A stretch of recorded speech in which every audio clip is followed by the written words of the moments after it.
আসসালামু আলাইকুম everyone, welcome back to another blog. আজকে আমি তৈরি করব কোনো রকম বাটাবাটি ছাড়াই শামি কাবাব।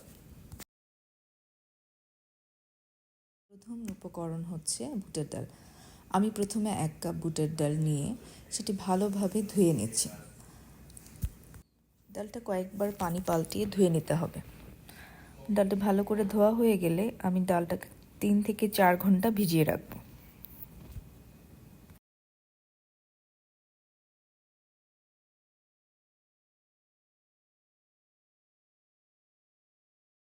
এরপর ডালের মধ্যে তেজপাতা, দারচিনি, লবঙ্গ, এলাচ ও কিছু গোলমরিচ, লবণ ও অল্প করে পানি দিয়ে ডালটা ভালো করে সিদ্ধ করে নেব।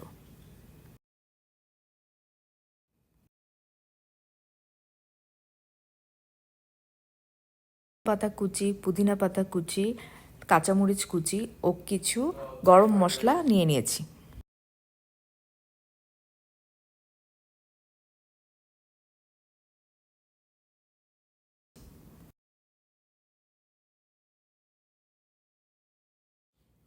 সবগুলো উপকরণ এখন ভালোভাবে চটকে নিতে হবে।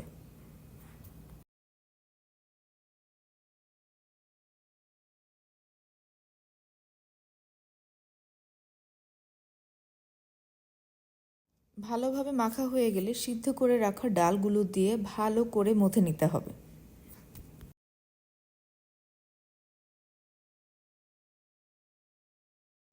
ডালগুলো ভালো করে মাখা হয়ে গেলে এর মধ্যে দিয়ে দিচ্ছি 250 গ্রাম বিফ কিমা। সাথে দিয়ে দিচ্ছি 1 টুকরো লেবুর রস। লেবুর রসটা দিলে খুব ভালো একটি ফ্লেভার আসে। এরপর কিমাটা ডালের সাথে খুব ভালো করে মেখে নিতে হবে।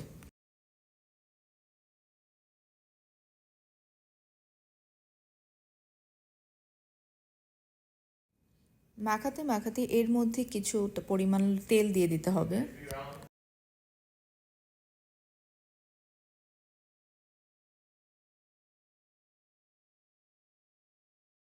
এখন একটা পাত্রে ডিম ভালো করে ফেটে কিমার সাথে অল্প করে মিশিয়ে নিতে হবে। খুব ভালোভাবে মিশ্রণটা মেখে নিতে হবে। মাখাতে মাখাতে একসময় কালারটা চেঞ্জ হয়ে যাবে। ভালোভাবে মাখানো হয়ে গেলে এখন ছোট ছোট শামি কাবাবের আকারে আমি বানিয়ে নিচ্ছি।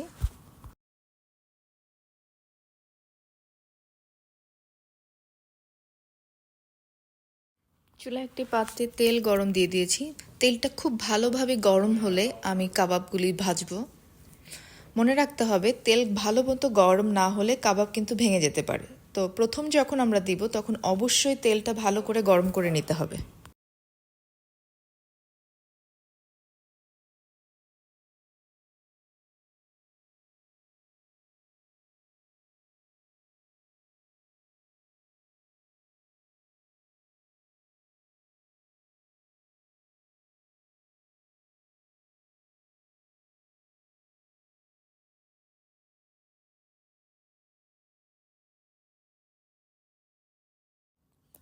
কাবাবগুলো লাল করে ভাজা হয়ে গেলে আমি তুলে নিচ্ছি।